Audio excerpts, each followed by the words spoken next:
Yeah, moving. Say we got to keep moving, moving. I don't wanna dwell on the past no more. Gotta move on cause I've been here before. In the room with the lights off, laying on the floor with a bottle in my hand. I'm worn out and torn, no motivation, life's a bore. I can't understand what I'm fighting for, but I start to feel strong when I write my thoughts. I've got to keep moving and open doors. Shouldn't hit myself for these faults and flaws that reoccur in my life. It's how we learn more. Adapted and changed from things that I saw. Came a long way from being on the floor. I don't wanna do that anymore. Got to get up and keep on moving. Got to be strong and positive. Let my pain out within my music.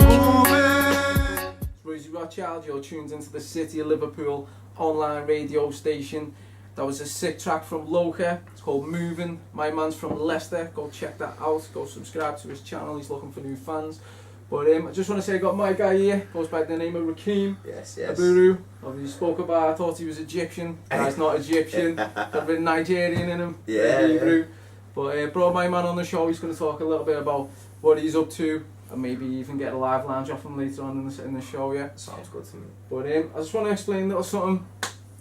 With regards to management, we did speak about what type of management deals on the last episode, and what type of record deals you can get from obviously companies that do produce and publish music. But I want to talk about artists that need to listen to their management.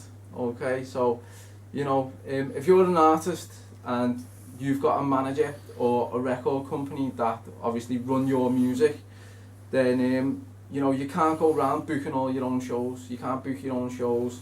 You can't go in the studio recording music and putting it out, obviously, without saying, hello, can I put this music out?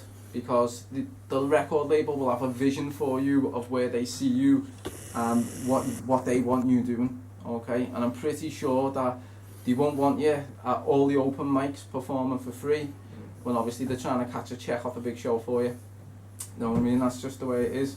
But you know, if you want to, if you're an active artist and you want to do something, you just feel like, you know, need to create some music, I need to do some promotion, I need to get out there. Best thing to do, obviously, just message your label or your manager. Parlay. Just say, as Chase says, parlay. Just message, say, look, I want to get this track out. I've done this track. Let's get this out. And then use intermediate over how you're going to put it out. You don't just put your track out and then tag 100 people on Facebook. Then make you work and do your job. You know what I mean? You need to get it across to the management. Management listen to it, see if it's what they want to be putting out, and then get all your artwork done, your promotion, your launch parties. You know what I'm saying? So that's just a little bit of advice for artists that are under management, yeah. So another thing as well, we were speaking about before, the world, we're in a digital age. Yeah, man. You know what I mean? Everyone's in demand and on demand, aren't they? That's it, like people need content, and they want content yesterday, they don't want it now. You know what I'm saying? Like literally I've been on my phone on Facebook like 5 times today. I must have watched 5-6 videos already. You know what I mean? All entertaining, you know what I'm saying? Yeah. But I've said it before, promoting, you've got to get it out there. Little freestyle, little guitar, couple of strings, you know, couple of vocals. Washing yourself in the shower, you know, or maybe not washing yourself in the shower. Washing yourself in the shower. Fresh and clean. Washing your partner in the shower. You know, if you got it like that, bro. That's what we're saying. Just, you know, let people know that active, put it out. It gets shared around, you never know, it might go viral. Oh, that's it. 200,000 views, something like that, so keep moving. But want to move into the interview. As I said, I got my guy. We call him Rakeem for short. Rakeem, you know what I'm saying? But I just want to know, like, a little bit about you, how you got into the record industry, and what you've been up to. Okay, sweet. So, I started off playing a few songs on my own. I was about 16. I was writing songs on the guitar. I'd always been into hip-hop music and stuff like that. I was raised on How old are you now? I'm 26 now, so 26, this is 10 years 16, ago. 10 years in the game. Straight out, yeah. So 10 years ago we started writing songs, and then fortunately like a couple of years into me writing songs, a few teachers in school started hearing I had a voice and stuff like that, and they were like, you know, you do a show. So when I was 18 I done my first show, and I was like, okay. And then after that, fortunately I managed to get into the West End through via competitions. I was on Sky for a long time, like 11 weeks. I say a long time. What did you do in the West End? Yeah, what you do in the West End? We really want to go there. Yeah, we want to go there. So it's not going to do much from a rap career this side of it, but I was on Grease, the school musical on the West End, so the opportunity and the whole experience was the biggest eye-opener I could have had. Yeah. To be honest with you, to get that intel into the scene, into like the industry, not the scene, the industry. I need to be very specific about my words, because that's a completely different scene. Entertainment industry. The entertainment industry is something else as well. And there's so many people, so many movers and shakers, and being at the top of the realm and brushing shoulders, it doesn't mean that something's going to happen. Yeah. Promises doesn't mean something's going to happen. Promises don't keep. They're not, no, promises, and you know, that's why if you're talking about artists and industry, contracts and getting things on paper is really important. Definitely. If someone makes a promise to you, great, write something down for me then, put your name to it. Oh, I don't know about that, lad. and that's when you know who's serious and stuff like that. Yeah, definitely. And that was the big lesson I had to learn, and through doing that, being 18, being like, kind of left in the cold after all that as well, because it was a big high for me. I was on telly every week, getting 50 Facebook requests, 100 Facebook requests every Sunday. It's just like boom and going off, do you know what I mean? Yeah. Damn, you're like one of them Disney kids, I man. was, When they hit 18, what's up with you now, man? I was Troy Bolton. Zac Efron back in the day. Ripped up now, ladies, don't worry. Yeah, more like the curly hair dude, but that's alright. So obviously, you see, my man has been about the entertainment industry. He knows what he's talking about. But I want to talk a little bit about what he's got going on at the minute. Now, new club opened up in Liverpool, Slater Street. Is it Slater Street. It's called Vox. It is, yeah. And tell us a little bit about that. Yeah. Vox is a great club. I found out about it through Vinny Spear. Obviously, he's DJ at Maya in town. Great club as well. Now, the issue is that there's not much R&B and hip-hop going on in the city, full stop. Not on Slater Street. Do you know what I mean? And it's a big problem that people want to go out, and we're all listening to house music. Now, the good thing about hip-hop and R&B is we still get an element of the old soul. We're still getting elements of real there. Now, with all the automated music, everything's being created and that through you know, digital, and like you say, everything's on demand, so it all goes in hand with this, like this whole electric era that we're in. Of course, we use it auto-tune every now and then, but for me, the hip-hop, the raw spitting bars and just getting them elements in, and a community. You see things like 8 Mile Road, and I don't want to be cheesy with 8 Mile Road and that, but that is a real thing.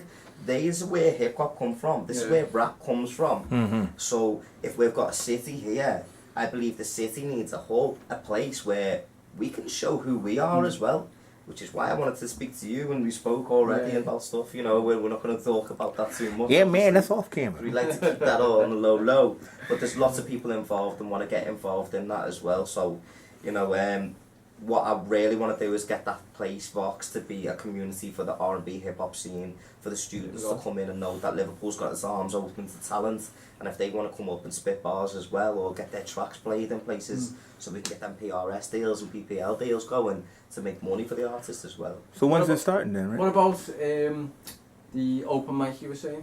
Yeah, man. What is it? Open mic? Open mic at Vox, so... Basically, open mic at Vox is basically going to be, have a boss DJ in there, probably Mervyn Lynch is going to go in there, Mr. DJ Too Kind, and we all love him. Love Too Kind. You know, he's too kind, especially for the community, he's all about it, taking people into big radio stations like Radio 1 Extra as well. He's always a part of the community, you'll see him bopping around everywhere, he just is that man. Limb Festival, all that, so he'll be coming in, and he really wants to get something going. I'm all about bringing new DJs through, so we'll have new DJs spinning, and any rappers who want to come down. I get the bug sometimes, I'm in my house and I'm just like, I want to rap, and I don't want to rap on my own.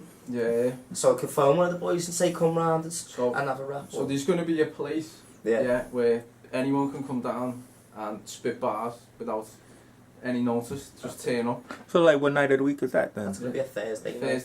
Thursday night. When's that start? So, what do you think most important thing is that you need to do as an artist? I think, obviously, first things first is hone your craft. Yeah. Know who you are as a product, at least who you want to be, so the record label can work with you and mould you to who you want to be, rather than they go, I've got an idea for you, and if you don't know your idea, you're going to be swept into something that you're not, and you're going to live your whole life as that person. Yeah. When Will Smith said he's going to do Fresh Prince of Bel-Air, call me Will Smith, because everyone's going to call me Will Smith for the rest of my life, so call me Will Smith, do you know what I mean? It's the same with your artist product. Like, for me, it's so hard because I'm a rapper, singer, songwriter with a guitar, everything. So I just want to chop in as well. What you call it? I love Will Smith. I've heard that tune Miami playing in ours. I'm getting jiggy with it. I'm getting jiggy with it. Sorry, bro. I'm with it, mate. I'm with it. Will Smith's the man, mate. I mean, Will Smith's probably one of the people who brought us all through as well. We all seen him when we were younger and that, you know, so it's one of those, he's inspirational. And that little bit of information that I heard from an interview with him about that really stuck to me. And I think that if you are an artist and you want to be signed, then you should really think about what artist you want to be first and foremost. You know what I mean? What message you want to put across, and then room to change and expand in the future. And that's because you become a brand. So what you're about is your brand. That's what people interact with, you know what I mean? So if you're doing a song one day about shooting machine guns, and then the other week you know, singing about Soldier Boy. Soldier Boy, perfect example, Soldier Boy. Well, it did happen with Big Brothers, you know. They were hardcore when they started out, and then when they got bought out by Sony, then they turned out doing Scooby-Doo videos. And we're already know. Exactly. Cut down the rest. Whoa! So, let's click to the live lounge. It's about trying to get that longevity, isn't it? So if you can plan your career before your career started, then you're okay, I think. Yeah. Put the work in. But got a couple of mixtapes tucked away. I know you have. You said before. Not releasing them yet, but tell us a little bit about them, just a little bit. Yeah, okay, well, it's called progression, the hip, the rap, the whole rap thing is progression. And I'm just going to do a couple of volumes of progression. I don't expect anyone to rate me. I don't expect anyone to think that I'm good until I show them. I don't expect the suit to talk for me, I don't expect my name to talk for me. It's got to be my art and my talent. So, basically, I want people to see what I've done for the last 10 years. But bring it through, filter it through nicely so it's not all like the rubbish stuff. Because you can hear whack bars from me where I was rubbish. But that's the whole point in progression, is to show that we are always progressing, you know what I mean? Yeah, definitely. My level now, I'm really happy with my level now. I think I can compete with everyone. I can go do one of your shows as well now, Royzy, you know what I mean? And just a little plug there, But I can do, but you know, on my rapping level, that mixtape, that's stacking up, there's about 3 of them ready. And then on the guitar, you know, in the band and stuff like that, the EP, that stuff's more personal to me in a way of what I want to do for the community. The rap stuff's very navel-gazing, it's all about me as well. It's about like looking at how I stand in the scene, looking at Liverpool, it's talking about everything that surrounds me. All the rappers who I want to do collaborations with. The reason why I'm bringing some of the mixtapes out before I do the collaborations with them is because I need for them that I've got my name out, that I am credible. So the people who want to work with me now because they know I'm credible, I've said to them, look, give me time to make sure that I'm doing my thing for you. I need to go and put a graft in for you guys, so that when we stand up, they're not like, who's this ghost? Who's this kid who doesn't mean nothing? They actually know I've got something to bring, do you know what I mean? So I think it is about, you know, that's what the mixtape's all about anyway, it's just saying, I'm here, I've been a ghost, and now I'm here. And now I'm back. Back to stake me clean. So we know you've got your guitar with you today. I have, So I want to make sure that you're the first guy on the show that does a live lounge. Oh, bless you, bro. So we only want little minute or 2 off you. Yeah. And see what the people think. It's fantastic. There we go. So what are you going to be performing? Yeah, I think I'll do The Whispers of Gangland. I'll do a little bit of that for you. It's a big song for me. I think that, especially in Liverpool right now, with a couple of shootings that have happened lately, I really want to get this song across because I used to work in Rhys Jones' school when just after he passed. Working with the kids and listening to them say stuff like Rhys was my friend and finding out about that, it really got to me. The other side of it was, why are these people wanting to kill people? There's a lack of love in their life. Now I wanted to show that everyone's human and it's a peer pressure thing as well. There's a lot of different influences, and at the end of the day we are all hearts and humans, and I just wanted this song to be the perspective of the shooter. So that's what I'm going to be about. Whispers of Gangland. It's Kiss Kiss Bang Bang.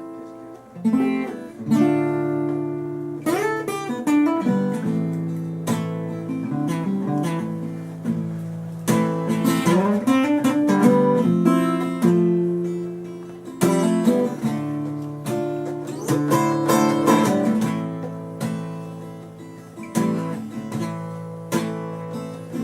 say rock and roll, click click boom and I rock and roll, kiss kiss bang bang. They said you wouldn't, but you did it. Now you done it. You cut it, you pulled it. Now you're running from a bullet hole. You did it for the rest, and I won't let you forget.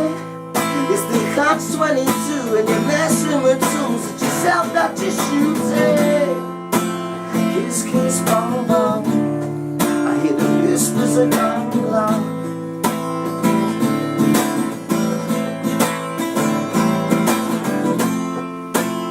Kiss kiss bang bang. I hear the whispers of gambler. Click click click click boom. Click click click click boom.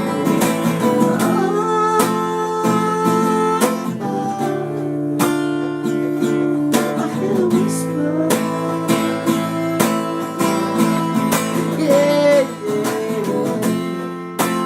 Kiss, kiss, bang, bang. You're tuned into Royzy Rothschild City of Liverpool online radio station. That was Whispers of Gangland, boy Rakeem. I'm going to kick it in now with the sick list. This week's sick list, artist expectations. So, I'm going to let you do the first one. Yeah, man. Okay, so obviously arts expectations. If I ever do a workshop myself and go and speak to a load of kids, I'll be like, what do you expect from me? What do you want from me? They'll be like, I want to learn how to write a full song. Great, that's great. Now what does the artist want from me if I'm their manager? I want 5 gigs a year. Often, like, sometimes people get carried away, won't they? And they'll be like, I want to play Echo Arena by the end of the year. It's just like, okay, but what are you going to do to get there? Yeah. Do you know what I mean? What promotion are you doing? Are you smashing your Instagram, are you? Do you know what I mean? Are you tagging everyone in all your videos, everyone who means something? What are you doing yourself as well? You know what I mean? Because it's a two-way thing, isn't it? The artist's got to represent themselves as well as the manager representing them into all these places. They've got to get in through the artist's work. If they're not pulling weight in the studio and you're getting 3 sessions done. Well, I'm going to jump in there. Expectation from yourself to artists is you got to be writing. Yeah. You know what I mean? If you ain't writing nothing, if a week goes or 2 weeks goes and you ain't wrote nothing, what are you doing? Like, genuinely, what are you doing? Like, you know what I mean? Like, I'm just being honest. Like, you've got to be doing something. You know what I mean? Something work. This is what it's all about, the work. Like, some people get caught up and they just want to be Facebook famous or celebrity and they forget about the work and you know what I mean? So that's mine. Can I give you a third one now? I'll help you out. Right, artist expectations. I want cars, I want women, I want clubs, I want everything. Go. I completely understand. Everyone gets caught up in the fantasy, don't they? Of they think that as soon as you go in, I've done it though, I've done it. And I learned early as well that we all get this ego thing. Rappers, we're the worst for it. Yeah. But we all get this ego thing. Suddenly we start thinking we're the best in the world. Now, I'm saying it because I've been there. Even when I wasn't the best, even when I wasn't good, I thought I was the best in the world. Now, so when I go to a bar, I expect them to give me free drinks. I expect them to give me free drinks, lights going dim there. I expect them to give me free drinks and stuff like that, and it was wrong. I thought, wow, what am I performing? If I perform and I've shut it down, I've brought 50 people in because I've got a following, I've generated that. Yeah, the bar can afford to pay me. Do you know what I mean? To give me free drinks, but you've got to put all your work in, and it's not about getting caught in the hype of that we're going to be like Snoop Dogg straight away. There's 3 years of work getting put involved, and you need to be stacking your mixtapes and stacking all your songs, like you say, so that there is a market for you. I'm going to jump in. If I get signed to Sony, right, I want bitches. I want limousines. Why the hell not? I want to go out like E17. I'm going to spend all my money on limousines until there's no budget left to record. Exactly. Now, explain to them, if they don't perform, you taking that crap back. You know what I'm saying? That's the reality though, right? They want it all, but then that adds up on their market list, doesn't it? So if they don't actually perform to get that payment off, then what happens to them? Like, basically, I'm going to spit some knowledge here as well while I'm on it. When you get signed to a record label, yeah, you get an advance. So when you get that £1 million record deal, you haven't just got £1 million, you've just got £1 million loan. That's exactly right. You get £1 million loan, right? And with that money, you've got to go and do all your recording, get your studio album done. That money's also for your music videos. They're not Your gonna pay for engineers, music, your camera pay for operators. engineers. Then you're gonna have a nice team around you. Travel. You'll need a bodyguard. So you're gonna pay your Publicists. bodyguard. You got your boy. Your boy's gonna follow around. He's gonna get your sandwiches, make all your phone calls, all that. Not being serious. I know, it's You're true. gonna pay him. You're not gonna pay him 10 grand. Are you? You're gonna box him off 20, 30, 40 grand, whatever. Then you need a new car. You know, if you're a rapper, you need a chain, don't you? Because you gotta Gotta have the jewelry. chain, and then before you know it, £1 million spent. That's Spent, £1 million gone, like boom, that. like that, and then you've got to recoup all that money back. But With you're- performance. but with performances and with sales, and you're only getting a percentage of that. So Take you forever to pay that stuff off, bud. So my advice is, when you get £1 million deal, go buy 1 million lottery tickets. Exactly. I'm dying here. But, I want to bring something in as well. I've been watching Jay-Z and Kanye West over the past couple of weeks. Here we and go. I'm starting to think it's hilarious because like Jay, he come up the other day. He's done an interview Right. and he's saying like, you know, he's crossed the line. Like, you can't mention me wife and you can't mention me kids and you can't do this, right? I just want to pull it back. You know, wasn't he doing all this to Nas back in 2001? Wasn't he? He did to Nas. That's what the talk is, isn't it? Yeah, man. That back talk, go Yeah, get. he did it to Nas. He actually, the Nas and the Jay-Z beef happened because Jay-Z, when Nas went on tour, went with Nas's fiance. You know what I mean? Royzy education. Do you get me? right now. Like, Royzy education, I like that. genuinely, like, he went with that, so he come back, he's like, you know, my fiance, everything's messed up. He turns up to the Rockefeller studio, Dame Dash goes to him, go away, he's not here. And NASA's trying to fight with Damien Dash on the front door, to, like, trying to get in at Jay. So then, obviously, it all starts from that. Do you get me? They've tried to play it down. But if you listen to the lyrics in, I think it's the Blueprint. No. It might be a Blueprint, might be done. And you can hear him saying it. He's saying it to him sneakily, but Nas understands it. No one else is understanding it. Do you get me? So then that's why he come back with the ether. You know what I'm saying? Do you get me? Oh, no. But the thing is, Kanye West is like literally, he's not dissing him. He's come out like with his heart on his sleeve saying like, you don't even invite me to me kids to your daughter's christening or do anything after everything I've done for you.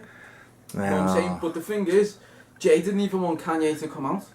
Do you get me? That's what I'm telling you now. Kanye West, through the wire, after he got hit with the car, he funded that himself. Yeah. And Rockefeller were trying to stop it. They didn't want him to come out.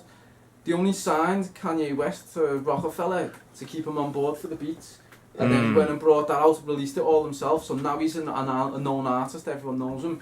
And there was no Say it going again. back from that Royzy album. education. Royzy education. There's no going back from that album either. So Loving it, man. She stood up. So when Jay did the big headline in Madison Square Garden,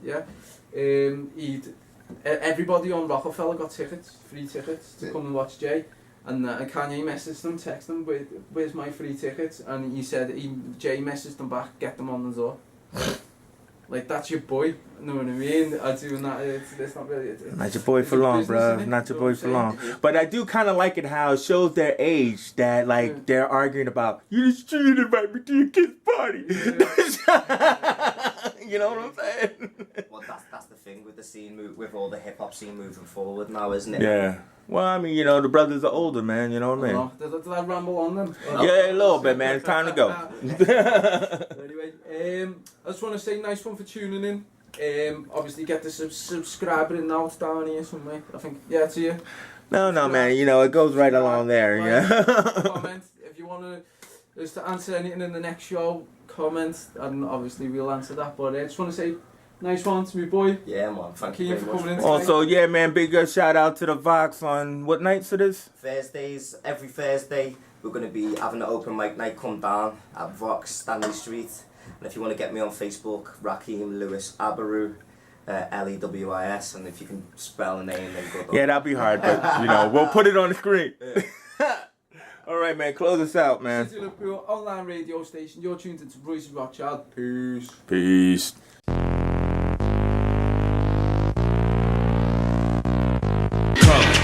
Color.